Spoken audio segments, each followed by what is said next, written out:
You have now entered the strange world of the Mop Swingers. Chapter 11. Shift 3299. Peter saying, "Take out the papers and the trash, or you don't get no stinking cash.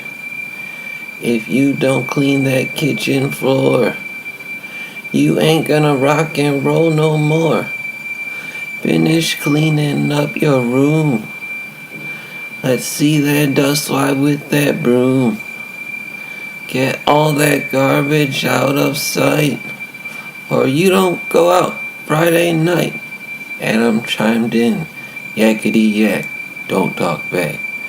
Peter, you just put on your coat and hat and walk yourself to the laundromat.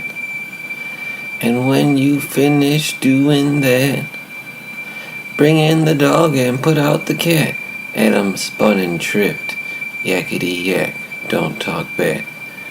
Peter looked up at the lonely, cold winter sky and wondered who else was traversing a dealership parking lot under such uncomfortable conditions. Remember when they shot James Colburn's suitcase in Payback? Why did you do this? That's just mean, man. They saw some shady characters unloading something from a car, but everyone they saw was a shady character, so they paid no attention. What sort of sports team would you buy if you were in the business of buying sports teams? Adam instantly knew the correct answer. A women's volleyball team. Peter conceded that would be a wise choice. You'd be in the skybox all the time. A tireless champion of the league. A real student of the game. Only one in the crowd with high optic telescopes. Peter followed Adam, pushing a large garbage can on wheels. The boss often left selections of his strange record collection playing after he was gone for the night. In fact, the Mop Swingers never actually saw the boss. Some of the records didn't even play music.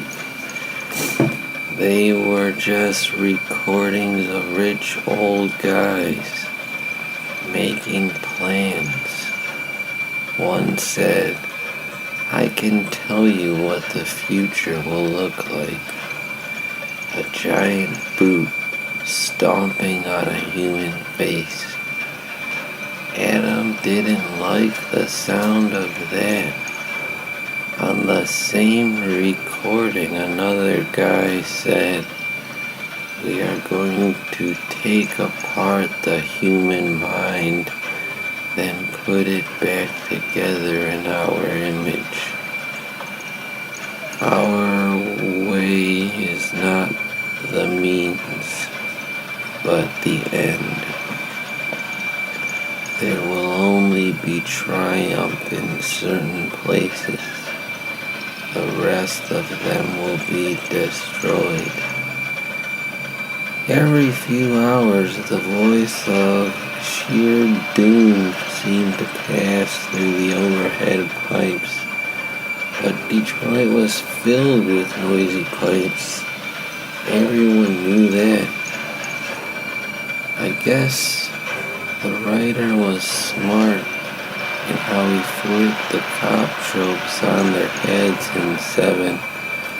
Morgan Freeman is the classic setup of the guy about to retire. So you expect him to die in the final act. Then Brad Pitt is the new guy who doesn't play by the rules. You expect him to learn how to go by the book from old-ass Morgan Freeman. And I'll show you hope is better than nihilism. But instead the hopeful guy turns to nihilism, and the hopeless guy gets a shred of hope, and the bad guy wins. They were going from office to office. Peter dumped the contents of the little cans into the bigger cans. After starting the job, Peter found himself contemplating the possibilities of the afterlife a lot more than he used to. I guess that was the whole point. It shows you how you can't control anything except the small things right in front of you. Another shift ended.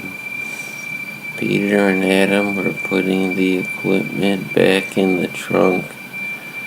Cars drove by, honking and laughing at them. Adam said, "But who would mislead us on purpose?" Peter said, "Who wrote the wisdom in the caves?" Adam said, "All the secrets of the world were explained in that episode of Dinosaurs called Nuts to War, Part 1 and Part 2. Only no one noticed. If you want to be a mop swinger, you've got to whistle a song. Come on, whistle along."